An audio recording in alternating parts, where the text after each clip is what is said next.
Hello, wrestling fans. Top of what happened on Friday Night SmackDown for December the 12th, 2025. Nick Aldis tells Cody that McIntyre's suspension is lifted, but he did not show up tonight because he's afraid of Cody attacking him like he did last week in the parking lot while McIntyre was getting back in his truck.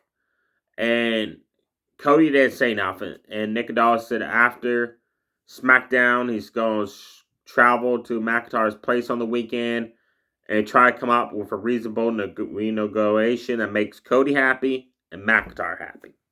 Cody just goes to the ring and has a promo of Umafima setting up their champion versus champion match tomorrow night at Sunday night's main event. I still don't understand why it's not for Cody's belt all of a sudden. They just changed that plan and to give no explanation whatsoever for it.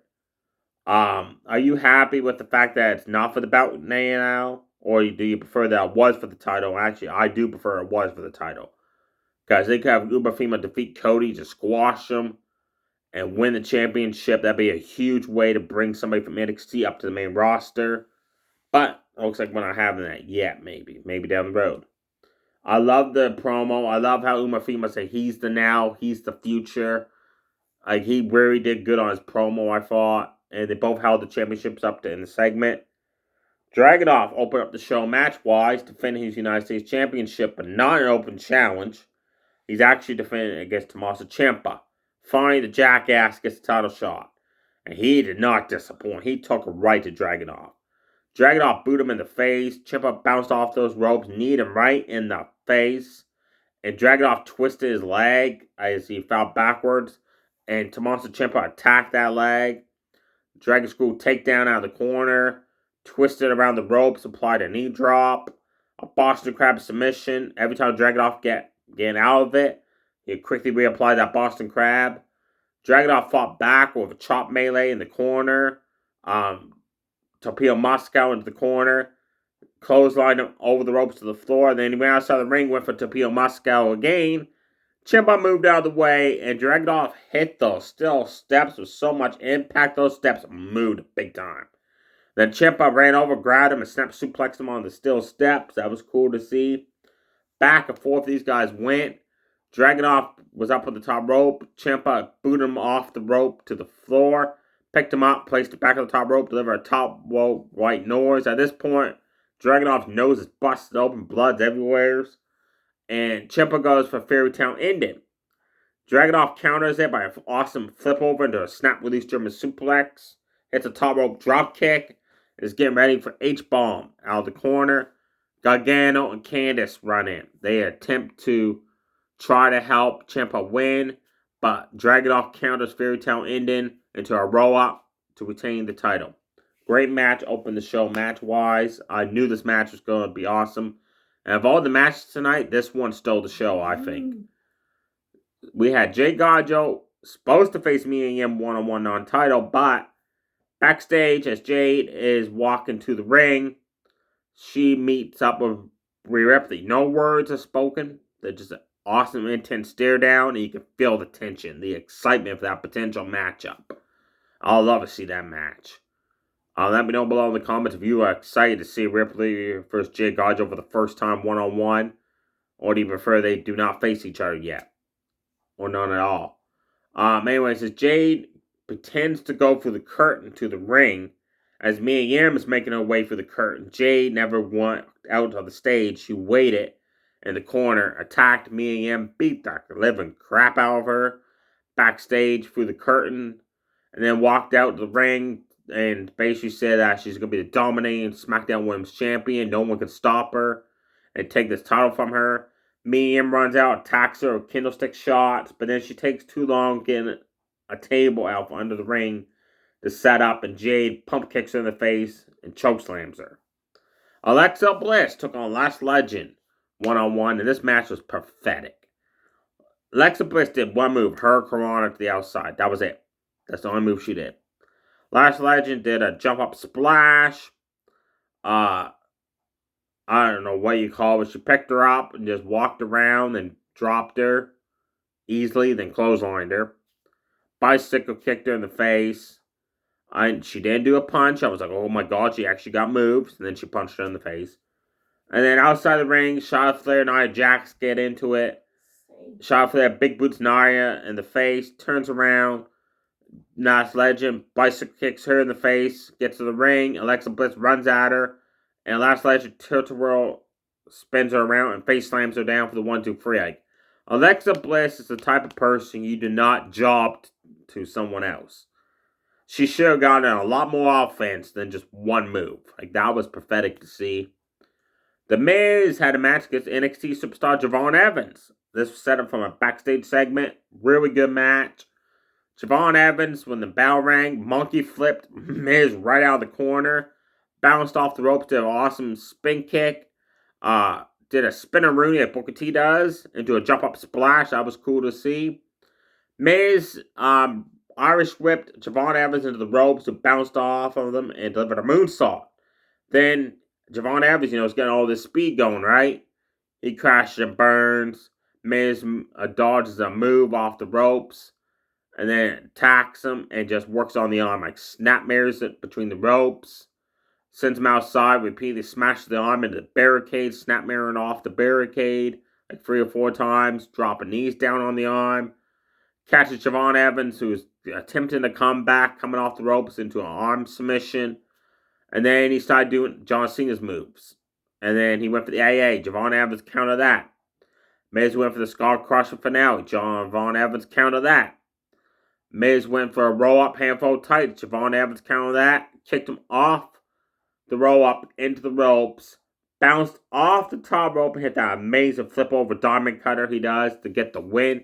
That's a huge win for Javon Evans to beat a former Grand Slam champion in The Miz. I cannot wait for tomorrow night to see Javon Evans and Leon Slater from TNA. These guys are a cool new tag team for 2 different promotions working together. They're taking on the Raw tag champs, AJ Styles, Dragon Lee. That's going to be a hard-flying showdown. I cannot wait for that. The only thing I don't like about Javon Evans, I like him a lot, in-ring ability-wise. He's a great high flyer, but he acts way too hyped up. Yeah, it reminds me of Mojo Rawley, who used to be all hyped up. Main event time. Damian Priest to Brie Ripley took on Selena Vega and Aleister Black.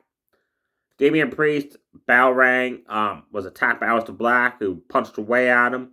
Back him in the corner, and the Priest grabbed him, sent him into the corner, body shots, punches in the face. Tossed him halfway across the ring.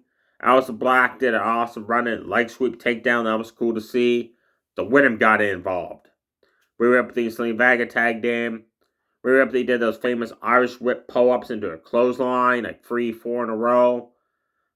Hit butter down. Selena Vega caught Rhea Ripley coming with a cold breaker, but instead of hitting her in the face with it, she attacked the arm. Then she applied the STF submission on the arm, and she was bending that arm like a pretzel. Rhea Ripley powered out of it, went for a fallaway slam, then she kind of dropped Selena by mistake, picked her up, and then flapjacked her down. And then Selena Vega hit a running mirror into the ropes. Dragon screw takedown on the arm. Then she went for Cold Red and just screwed that up big time. Then she went for it again and messed up. Finally, she connected with Cold Red. I'm like, if you can't do it the first 2 times, don't attempt it, okay? Because it delays, it takes away from the match, I find. Rhea Ripley went for Riptide, and Selena Vega went to counter that, and I don't know what she was trying to counter it into, but she messed up on that. And Rhea Ripley was just like, what the heck, right? At this point, the guys get back in the match. They're going at it. And then Aleister Black, this is cool, picks up his wife and throws her to Rhea Ripley, who then suffers a hurricanrana for Selena Vega. Then Rhea Ripley, Damian Priest have enough of this. They win the match when they do stereo razor's edges to them. And then Rhea Ripley hits Riptide on Selena Vega for the 1-2-3. So yes, we all knew Damian Priest was going to win this match to finally get a win. But technically, he did beat Aleister Black. It was a tag match. And Rhea Ripley actually pinned Selena Vega. So honestly, Aleister Black still 3-0 against Damian Priest in matches. There you have it for matches. Definitely check out the U.S. title match, The Miz versus Javon Evans. And the tag main event was good until the Wyndham started messing up on the moves. Then it took it away from me. The other matches were way too fast. Nothing very exciting happened there.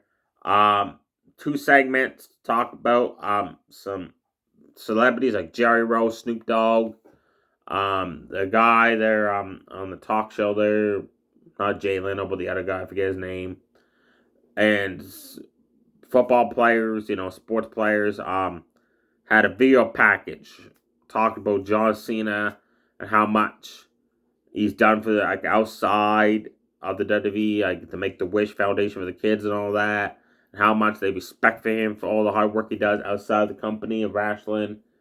And then they showed a cool video tribute of WWE superstars. They don't even say a word. They just have papers that say respect, hustle, loyalty. And I can see you. That's a respect host John Cena. And it was cool seeing that. And then not speaking in the video. That was cool. And then there was a segment where the Y6 came out. Bo Dallas was doing great on the promo. Then you could tell he stopped because he must have forgot his lines and he picked it up again. Basically, they said that the Bloodline Free is going to be a mistake coming after them for those tag team titles. They're not going nowhere. They're not going to be a pushover. They're not going to lose those belts to them. And then Solo Sikoa comes on the screen with his members of Bloodline Free. And basically, they vow that they're going to destroy the Y6 and take back those tag team titles. So they have, folks, no matches announced for next week.